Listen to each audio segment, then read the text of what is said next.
विद्यार्थी मित्रांनो, आज आपण बुद्धिमत्तामधील वेन आकृती हा घटक पाहत आहोत.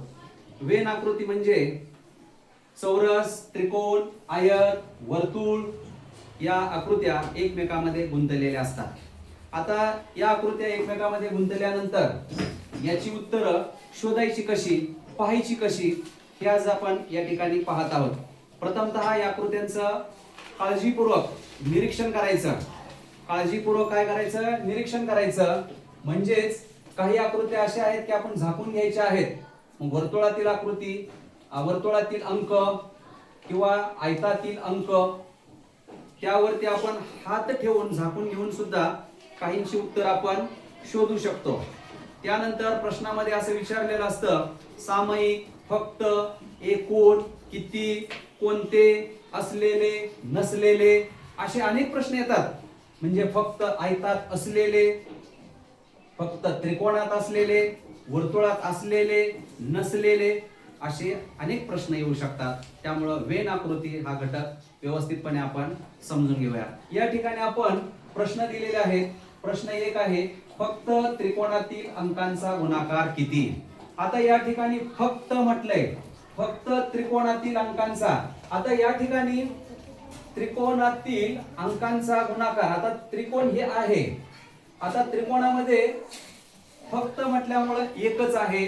त्यामुळं याच जे पर्याय 4 दिलेले आहेत त्या 4 पर्यायातील योग्य पर्याय हा 1 ला 1 म्हणजे या ठिकाणी योग्य पर्याय हा आहे. 1 चा गुणाकार एकच, 1 1 का 1.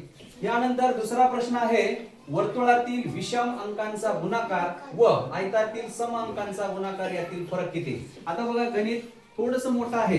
या ठिकाणी प्रश्न मोठा आहे. वर्तुळातील विषम अंकांचा गुणाकार. आता या ठिकाणी विषम अंक जर आपण पाहिलं या वर्तुळामध्ये, फक्त म्हटलेलं नाही, वर्तुळातील म्हटले, त्यामुळे 3 गुणिले 9 गुणिले 5 हे झाले विषम अंक. आता 3 9 27 आणि 27 5 किती? हा सांग. 135. 27 5 135. 135.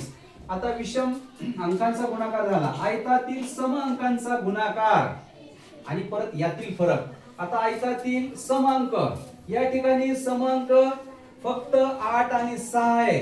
त्यांचा गुणाकार 8 सम 48 किंवा 6 8 48. मग आता या 135 मधून जर 48 जर वजा केले तर पर्याय इथं आपल्याला 4 आहेत. बघा, 1 2 3 4 पर्याय आहेत. यातील योग्य उत्तर काय असेल? याची वजाबाकीच करायची ना आपण. हा केली वजाबाकी. हा सांग. 3 मध्ये उत्तर आहे 87. याचं उत्तर किती येणार आहे? म्हणजे पर्याय क्रमांक योग्य पर्याय 3. लक्षात आलं? म्हणजे या ठिकाणी विषम अंकांचा गुणाकार आणि सम अंकांचा गुणाकार यातील फरक विचारलेला होता. यानंतर पुढील प्रश्न आहे, आयत व वर्तुळ या दोनच आकृत्यांना सामायिक असलेला अंक कोणता? आता आयत व वर्तुळ. आता या ठिकाणी आयत व वर्तुळ.